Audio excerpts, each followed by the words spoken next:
Hello, today is November 15th, 2006.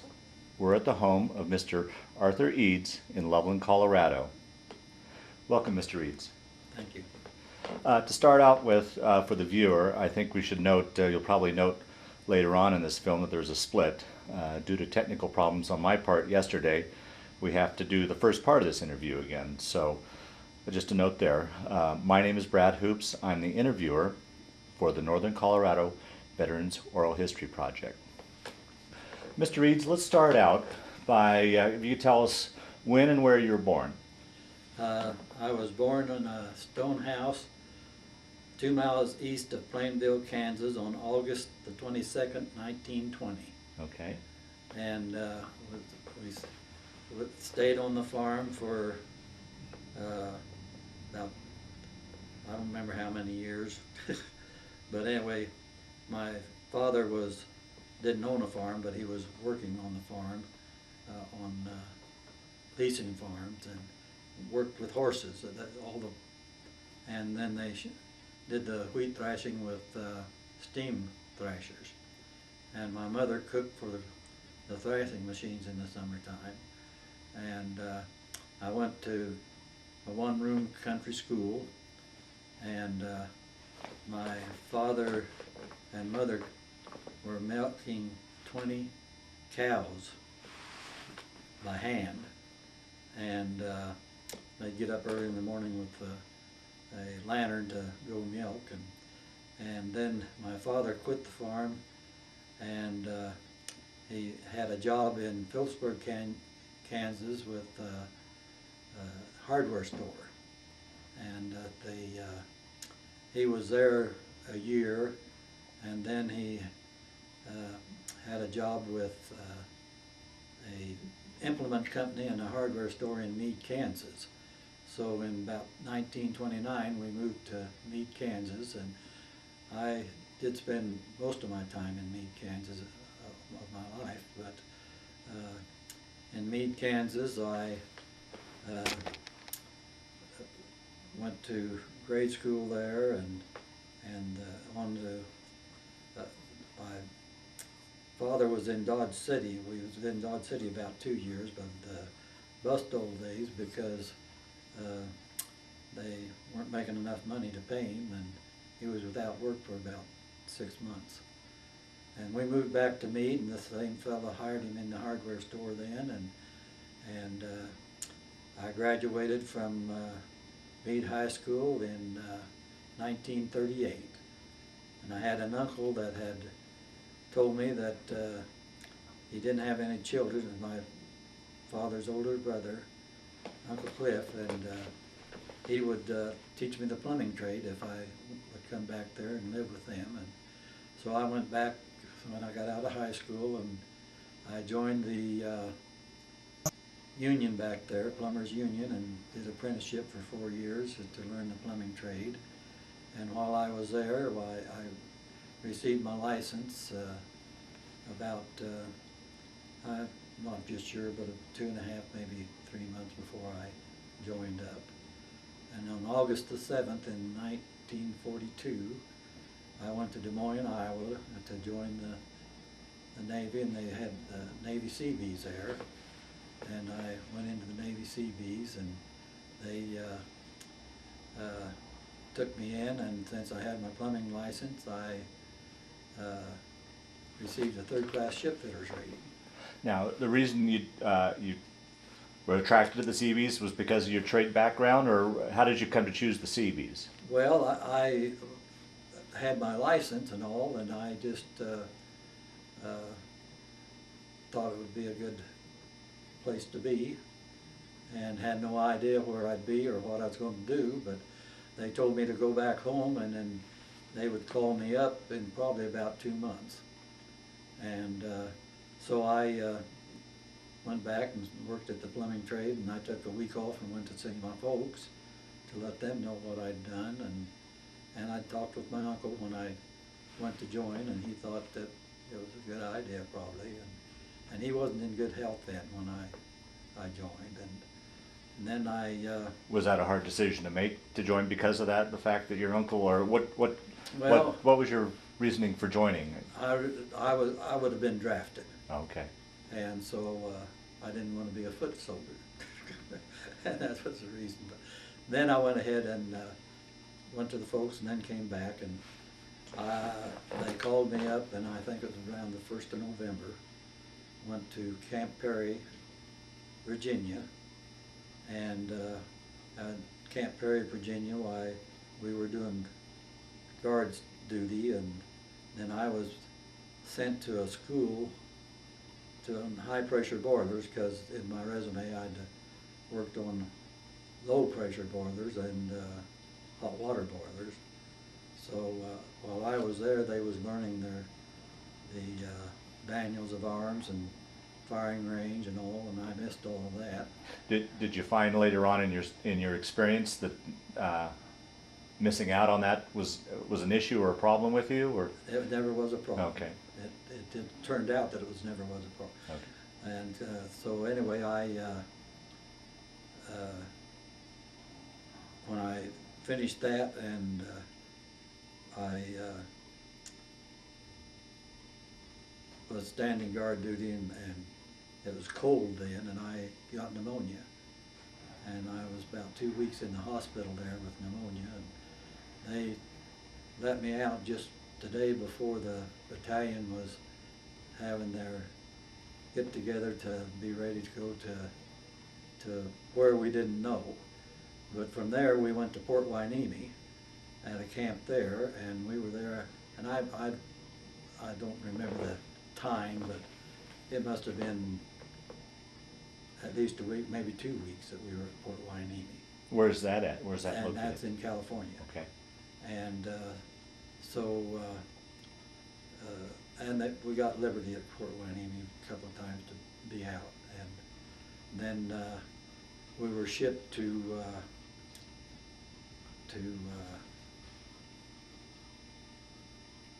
Washington. And we on Port Hueneme, we were put on a flat top, and which took us to I think it was Birmingham, or I don't remember just what place in Washington. Then we were put on ships to go to Kodiak, Alaska. And while in Port Hueneme, we were given our winter gear. We thought we were going someplace that was going to be warm, but it turned out that we got winter gear and went to Kodiak, Alaska. So up to that point, you didn't know where you were going? No, we didn't know where we was going until we got on the ship is when we found out. And at Kodiak, Alaska, we were building a camp there that for people that would be coming after us to be on Kodiak. And at Kodiak, I was in ship's companies and in a warehouse that handled the plumbing supplies and heaters. And so we had stoves there that heated everything that was where we lived and being built and all. Can I interrupt you a minute and have you talk a little bit about the ship passage from Washington up to Kodiak, this flatland Kansas farm boy on a ship? The Kansas farm boy was sicker than a dog all the way up there. And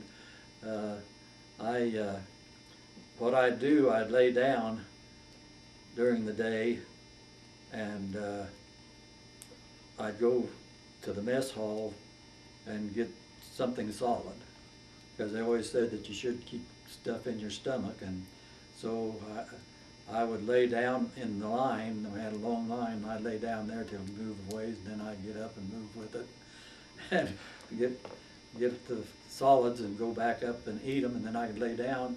As long as I was laying down, I could hold it down. But whenever I stood up, why, I'd lose it. And I did that for 5 days. So I was very happy to get to Kodiak because we was in a storm, and the waves were real bad. Fact is, we had 2 ships that probably was within 20 feet of each other in that storm when the waves came kind of close. And so at Kodiak, why, it was light. So till, you know, maybe midnight or about, or 11 o'clock. So we had shows there, but we'd have to go at 11 o'clock before we'd get to see a show. And then we played cards, and there is where I saw the salmon run. And the salmon run, the salmon were so thick coming up the stream that it looked like you could walk across their backs and never get out of the water. It was amazing. Was it a person able to throw a line in there and grab a couple for a good meal? Well, I didn't, but I had some fellows that they caught the salmons and smoked them, and we had smoked salmon while we were there. And we ate good. The Seabees had walk-in coolers and walk-in freezers that always went with them, and so their food was the best. And then after we were there about 8 or 9 months, battalion was split up. An A, B, and D company went down to Tanaga, Alaska, which is below ADAC, to build an airstrip for planes to land on in emergency, because they thought maybe the Japanese were coming in. And there were some Japanese on the islands down in there that had come in. And then we, and they really had it tough. Their winter was very bad. That was down on the Aleutian Islands? Yeah, the Aleutian Island. C Company went to Sitka, Alaska, for help to put in a 6-inch gun emplacement and then build some log roads. And I was in the crew that helped build the log roads. And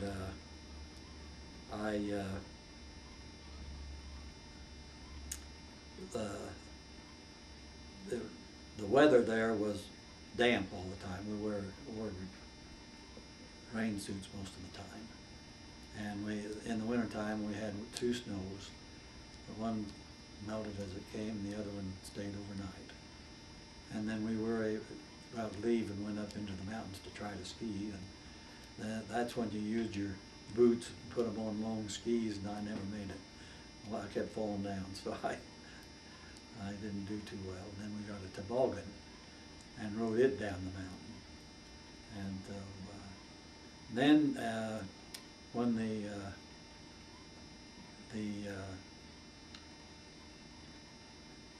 we left there in about 9 months, and we were shipped back to Camp Parks, California, and we were on a cruise ship and went on the Inland Passage going back, so we lived pretty good. And while we was in Sitka, our food was really good, and we sat down at tables and had it served family style. And we had desserts and everything you could think of, and the doctors took us off the desserts because everybody was getting too heavy. And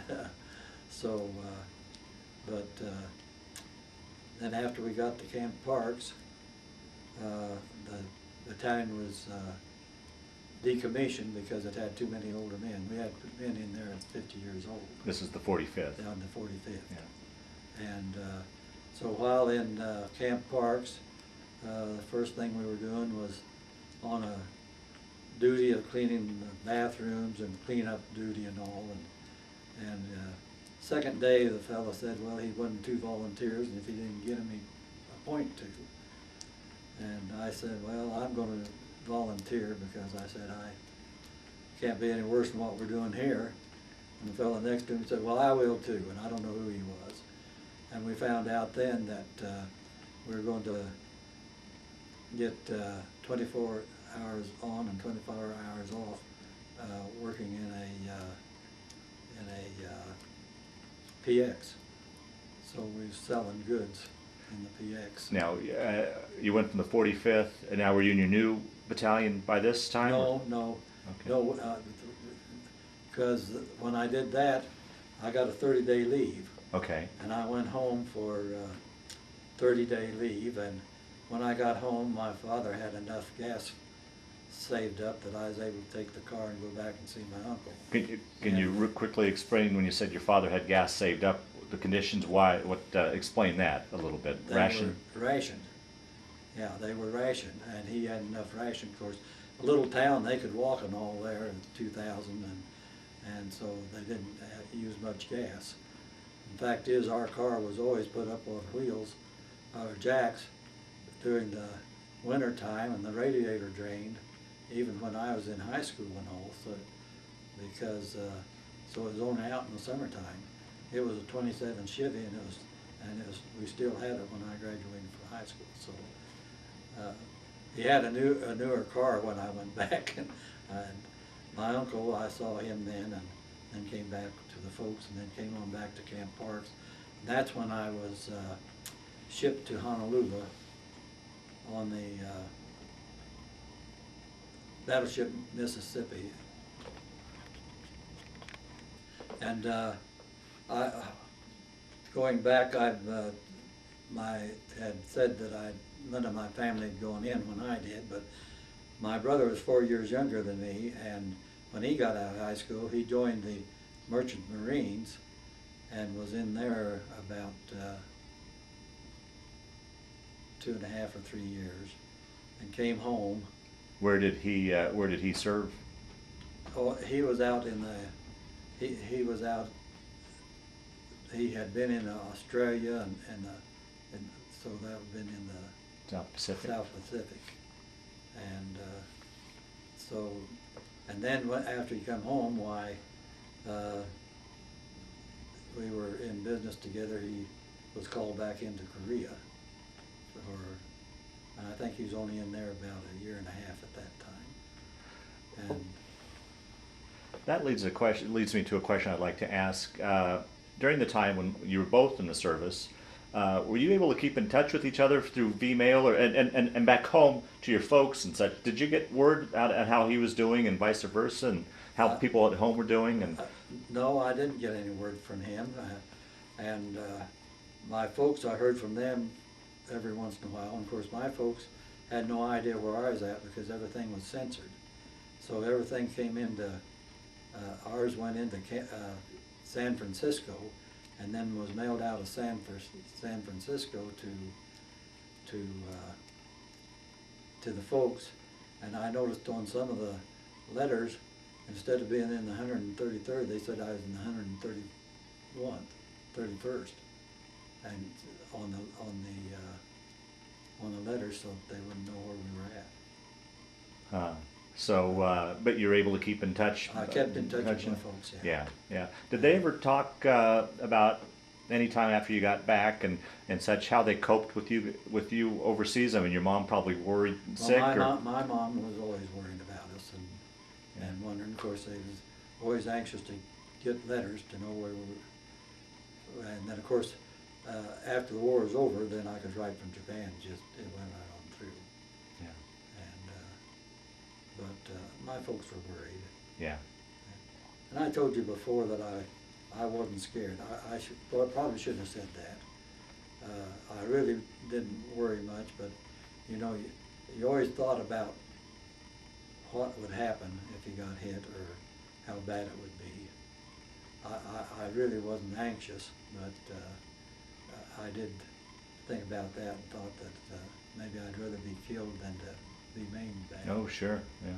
And,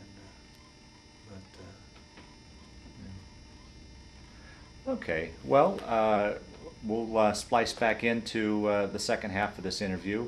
Once again, I apologize for my technical mistake, and let's move on to the second part of the interview. Thank you. Thank you. Camp Parks, why we had a ship's company, got into ship's company, and we 24 hours on and 24 hours off. And I was there until they shipped me out to Honolulu. And I went to Honolulu on the battleship Mississippi. Was that passage any better for you? Oh, the passage was good. It was smooth and beautiful weather. And I don't remember the exact days it took us to get over there, but it was a real nice trip to Honolulu. And then when we got into Honolulu, I was put into a camp, and then from that camp I was put into the 133rd Battalion, And then the 133rd Battalion hooked up with the 4th Marine Division and went to Maui to train together for a week.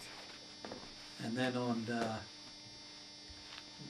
Pardon me for interrupting, but did you get a chance to see Pearl Harbor? Was there still a lot of damage there, or had things been repaired by then? there was things had been pretty well repaired there at that time, and we got to go out to the beaches once in a while, and go into Honolulu. I only went into Honolulu, I think, 3 times while I was there. And the weeks, I'm trying to think of the weeks, I don't remember. I'm trying to remember just when I went. But it would had to have been when we get back. About 18 months. Anyway, when we hooked up with 4th Marine Division, then we, on New Year's Eve of 1944, we boarded the ships, not knowing where we were going, and so we were on the ships then until February the 19th, when we landed on Iwo Jima. And while we were on the ships, we made trial runs onto other islands for landing in the landing boats. What was your duty at this point? Now, what Now were you on the trained? ship, I volunteered to be on the ship to work upstairs, because get out of the hold, because you know on those you're sleeping 5 people deep from the bottom right up to the top of the deck, and so I volunteered, and I was able to get up on deck, and with the fellow that we took care of the fire equipment, make sure they had gas, start them up, make sure everything was okay. And so I worked up there, and man, I had good coffee up there. The fella had his own little coffee pot and about a 4x4 little cubicle that he had there to work out of. And then I was fortunate that the lieutenant we was working under, he recommended me for first-class ship fitters. I was second-class ship fitter then. He recommended me for a first-class ship fitter, which I received then, and that's what I was when I was discharged. But it was a good trip there. I didn't have any problems there going over so bad, and we didn't have really bad weather too much going over. And rendezvoused outside the Iwo Jima, and that morning we were wakened early and had steak and eggs for breakfast, and then we boarded the landing craft and rendezvoused out in the water until time for us to hit the shore. And the Marines went in at 9 o'clock, and my group went in, the 133rd I was in, went in at 12 noon the first day. And you guys were going ashore to do what? What was your duty? We were told, when we was on the ship, we were told that they'd take the island in 5 days, and that the beach would be secured and we'd be unloading ships, unloading supplies. And that's what our duty was all the time I was there, was unloading supplies on the beach. And the beach was nothing going on there. There just wasn't anybody around there. Went in on Yellow Beach 2, which was about the center towards Suribachi, where the first airstrip was. And they pattered the beach just all day long.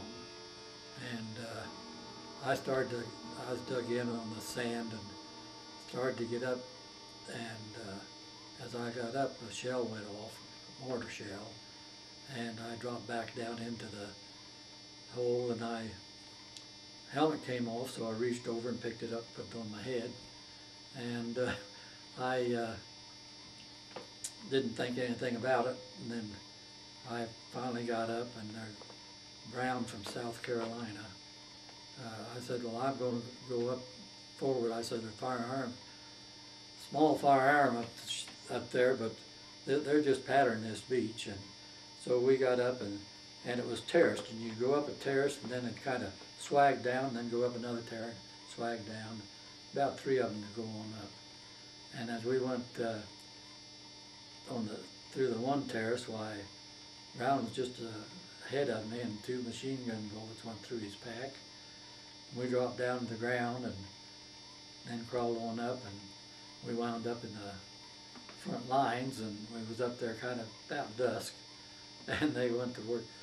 Marine captain, he knew that we were Seabees and was supposed to be on the beach because we had what they called a split ball on our backs, and we got a pretty good showdown.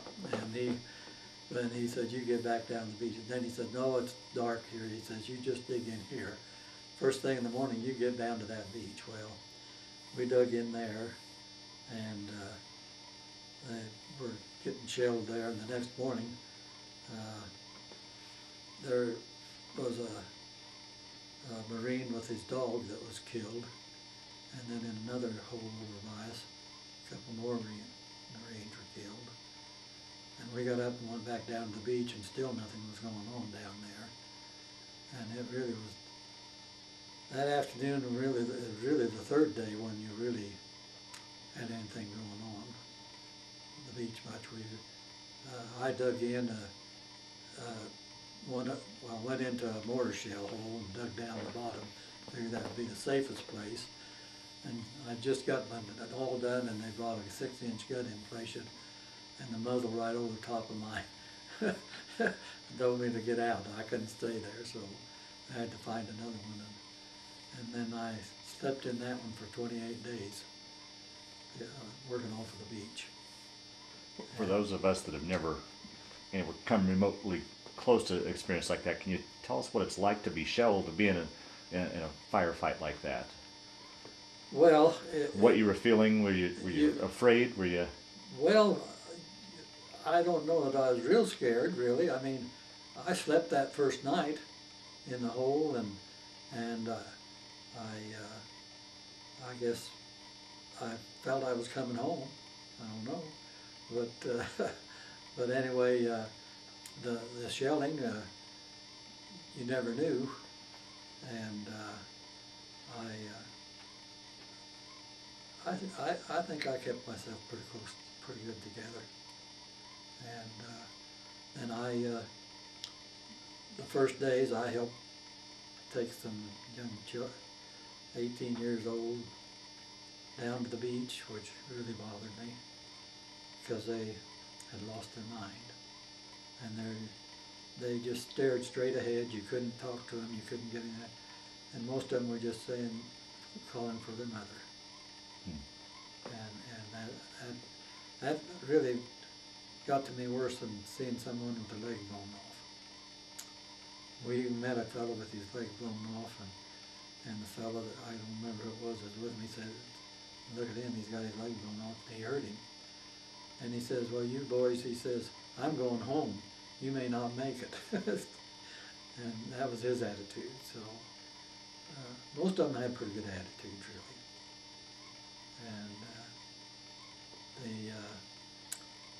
down on the beach, why, of course, we was unloading ships, and they had a big mortar that was in a cave, and it'd come out and maybe shoot 1 shell or 2 shells a day. And as it happened, that 6-inch gun that I was moved out from was the one that was able to kill it.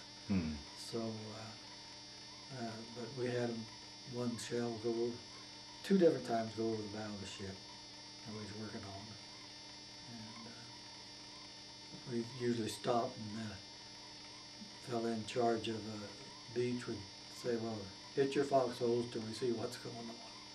I went back to get my foxhole, and somebody else already had it.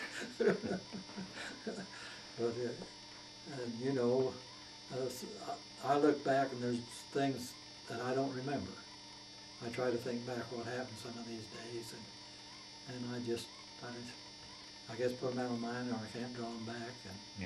And course, you know, you didn't have baths, and you washed in the ocean and salt water, and that saltwater soaps grinding. And I saw the raising of the first flag. A Marine captain, we were going after something, went by him. He was looking with his binoculars at Suribachi and said they're raising the flag. And then he handed us binoculars so that we could look at it too. And I didn't see the raising of the second flag. Well, from what I understand, that was only 5 days into the long battle. Right. At that point, did you guys, when you saw the flag, did you think, oh boy, we're going to wind down here, or? Well, of course, I was on the beach, and so I didn't know everything that's going on. I mean, you know, you're on your own little plot there, working and together. And when I saw the flag, I thought, well, they're supposed to have the flag up there the first day. And that's what they told us. And I figured it was secure, but it wasn't. When the flag went up, they were still fighting there on Suribachi. And and then of course, part of our battalion also helped to build the airstrip, B-29 airstrip. And but I was in the crew that helped with the unloading, and then we put it on trucks, and then they'd go up and stack it. And so I don't remember the exact day. You know, I suppose it could have been 5 days, or I don't know just what in there, maybe second week that I went up to get something to eat, and there was K rations in this one side, and there had to be around 15 or more men standing around there just visiting. And in the evening, for some reason or other, it just got quiet. Both sides just seemed to die down. And I said, well, I like C racing better, and I like K racing. The fellow says, well, they're piled over there, and over there a few feet away. And so I said, well, I'm going over there to get that, and somebody else followed me. And just as we got to it, they dropped a mortar in there. A bunch of food. I think there's 3 or 4 fellows killed, and the rest of them wounded pretty well. And I know Greenfield, my C Company commander, was walking by, and he got a piece of shrapnel from it. And I had burning in my calf of my leg, and I thought, oh boy, I always heard that when you got shrapnel, you really didn't feel it at first. The pain wasn't there. The fellow was behind, and I asked him if my leg was still there, and he said, well, yeah, I don't see nothing wrong. I pulled up my pant leg, and there was a piece about the size of a darning needle stuck in my leg, which it had burned, seared around it. And I just pulled it out, and it was only about 2 inches long.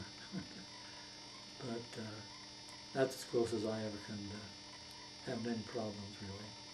Did you ever worry? I know you said it got quiet at night, but I knew I'd read where the Japanese would sneak in and attack various foxholes and such. Were you far enough back, or did you have to worry about that? No, we really didn't worry about that much on the beach, because we was right on the beach, and they were they were going to the other side of the island, and in other words, they was up there at the airfield, and the first day that we were there, so they were kind of keeping them back there, and then when we were through on the beach, why our tents were already put up, and we had wooden floors with tents, and so and there you had cots, and you rounded this outside of your tents with the cots. There'd be 2, 4, 6. There'd be 6 in there, with 7, I guess. And then the day that we went over there to get into our tents, some Japs came out of the northern end of the island, and just across the road from us was tents that the fighter pilots lived in. And they killed, by bayoneting them, through the tent. And they got a, fact is, they were right up to the road where they finally killed the last one. And they were still laying out. They hadn't got them picked up when we moved over there to go in. And then we got into the tents, and then I was put into a plumbing group that we were running a 4-inch pipeline down to the ocean to pump salt water up into tanks, and then we drained that in and purified them with beaver and badgers. And then we had to tear them down and clean them and keep them running to have fresh water. And so I was doing that the rest of the time I was on Eagle. And then in my tent, we had a man that he was actually our company clerk, and he was taken off the island earlier and kind of whittled it out of it.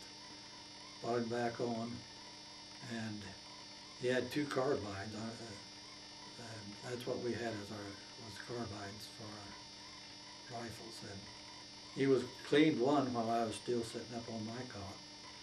I told him I was going to sleep, and I crawled into bed and had my arm up over my eyes, and I heard him on the other rifle click it back. And then all of a sudden I heard a shot.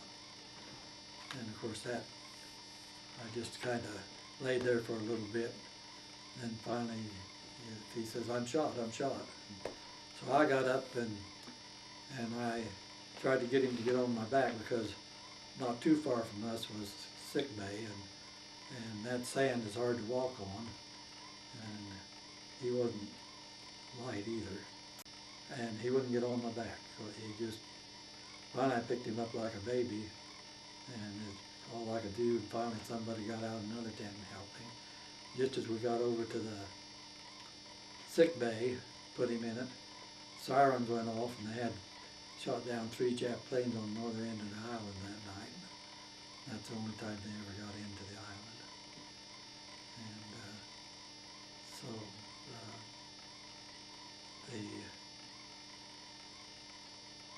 we had shows there, and they played card games and all for recreation. And were you still there when the B-29 started landing? And well, I was there till the war was over. The war was over, what, August 15th? And I was still there then, and most of my friends were married, so they had enough points to come home. We had to have 38 points to get out. And they were married, so they had an extra 10 points. And so I had to go to Japan, because I didn't have enough points. But as part of the occupation force? yeah, we went over there and fixed up the barracks.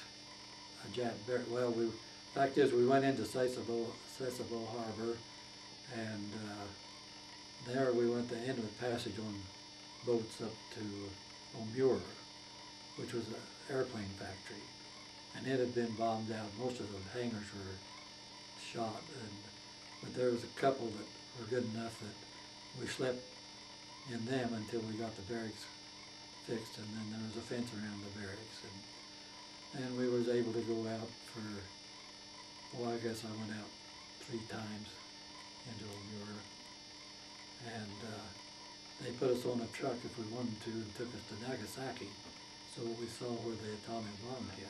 Oh, what was that like? There was nothing there, and the big steel beams were just twisted, just every which way. That let me back you up and ask you a few questions in regards similar to that. Such things as, do you remember hearing about VE Day when the war in the European campaign was over, and what did you think about that?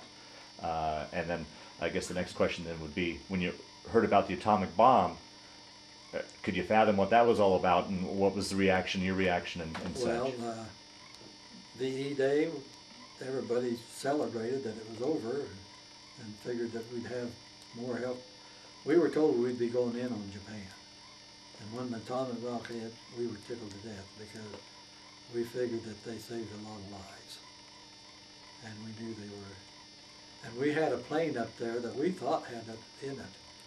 And a fellow that interviewed me checked onto it, about it, and he said they did have a standby there. And because they had guards all around, you couldn't get close to it. And so we knew when every time it hit, well, we knew that it happened. Could you even comprehend what that was? You could not. Yeah. When you see it, you can't comprehend hardly. It's massive. You know, and it just, nothing left, just ground. And it's hard to believe what it can do. Just like now, we're worrying about atomic. It'll be terrible if some of this comes off.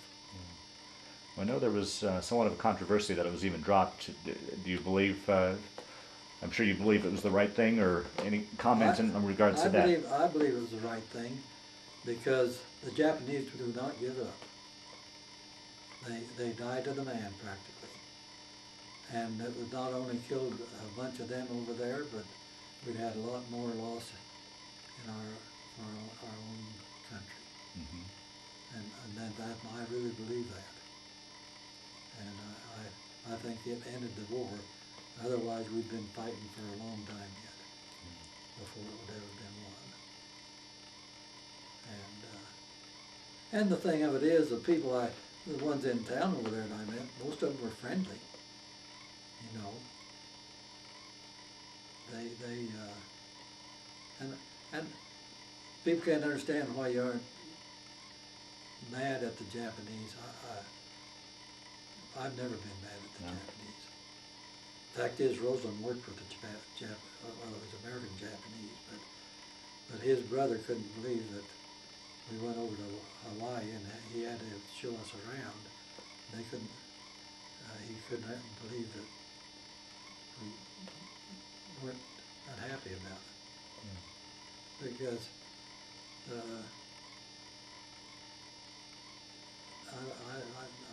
don't have any. How long were you then over in Japan for the occupation before? I went to, let's see, we celebrated August the 7th, and we got cards for beer and card for Coke, and I always traded my beer card for a Coke card. And for the celebration, they said, well, you've just got to buy the beer for this celebration. Well, I bought the beer, and then I was pretty unhappy because all I had was one Coke card for the next month instead of two. They drank it all up.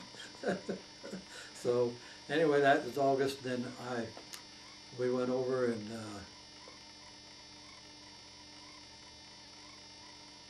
about the 1st of October. And then I put in that I had enough points, and so I was shipped back to San Diego, California, where I was discharged. We was in a camp there, and somebody stole my helmet while we were there, and that had the gash in it, 1-inch gash, but they kept putting names up on a board, and they discharge you there. Well, we went out and looked at the board one day, and my name was up there to be discharged. And so I was discharged in San Diego, California, gave me a plane ticket to Meade, Kansas, and I arrived home on New Year's Eve in the afternoon and went to a dance that night. Tell us what it was like coming home, after being away and everything you'd been through, to see your family and friends again and be... Yeah, well, it's just like when I was over there in Japan, they were wanting to make chiefs out of some of the first class people. And you're offered, if you'd stay in another 6 months, I'd had all I wanted. I wouldn't made any difference what. And it was typical to get home and happy. You're very, very happy to be home and see your family and all. course, after I got home, I was going to go back to Iowa, but my uncle was gone, and he had left tools and stuff there for me, and so my folks kept wanting me to go into business with a sheet metal man. Although Haver, he had a sheet metal shop, and he wanted the plumber to go in with him. You know, when you're going about practically 4 years, and you really haven't been too much plumbing, house plumbing and stuff. But I finally gave in and went down and talked to him and decided to go in with him, and went back to Iowa then and picked up my tools and had them shipped back. And so I went into plumbing with him, and we was in business about 2 years, and he couldn't stand the public, and he didn't realize that I was out working. He was in there making duct work. People come in to buy stuff, and he had to wait on them. And so he said, Art, he says, I want to quit. And so what he did, he bought himself a truck and engines and everything, and built his own water well drilling outfit. And so he went into the water well drilling. And I was in business by myself for, be about 2 years, I guess, when Dad had a grocery store which he had sold, which he had when I was in the service. And he wanted to get back into the hardware. And so my brother and my dad and I went into hardware business together, and I did the plumbing of it, and Dwayne, my brother, ran the hardware part of it. And so I started out with housework and wound up doing commercial work. And the first one I bid, I was scared to death. It was when you didn't have everything was written out by hand. Everything was added up by hand. We didn't have any. And she was a math teacher. I married her. I married her on the 29th of December, the next year after I got out in 1946. Now, had you known her before the war? No, she was a school teacher there. Okay. Yeah, and so she checked me out in a little schoolhouse, grade school in Copeland, Kansas, and I'd done housework for them. They wanted me to bid it. We talked about it, and I was afraid, but I did. And I did the whole job by myself except for 3 weeks. I had a helper run 2-inch galvanized pipe and stuff overhead. And then I bid another job that from the same architect in Deerfield, Kansas, and I hired a plumber then. And then I finally got into doing more, and we was doing hospitals and schoolhouses and rest homes, and so at one time I had 22 men working for me, and that wasn't too good because I wasn't making as much money with less. So I cut back down to about 12 men, and did commercial work, and I retired when I was, well, I semi-retired when I was 62. And then well, it's been about 3 years later that I did retire, about 65. And then we would go to Arizona. We had a motorhome. And then Meade was about 2,200 people, thriving community. And now it's down to 1,500. And we sold our house there, and Rosalyn wanted to be by one of the children, so we moved out here because Marilyn had been here. They'd been here about 27 years. And then my brother moved here too. He's out here. And so now while we fly back to Baltimore, because Darwin's only about 20 minutes from the airport, 15, 20 minutes. Then Kathy's only 92 miles from there, and her husband's a minister there in Lebanon, and Darwin has his own business. So we put our kids all through college. my brothers and sisters, we just went through high school, and Darwin then, he decided he didn't like the plumbing trade, and he went back to school and got his doctor of psychology, and so we've been married a happy 60 years with a family that's close together, and That's a wonderful story. well, Yeah. Can you tell me how you felt the war affected you or changed your life or altered your life in any way? well, it altered my life for the simple reason that I was in Burlington, Iowa with my uncle, and so it altered my life that I came back to Meade, Kansas instead of going to Burlington. I would never met my wife if I had done that, and it meant to be, I think. Yeah. Yeah. And we've been very happy for 60 years, about 60 years,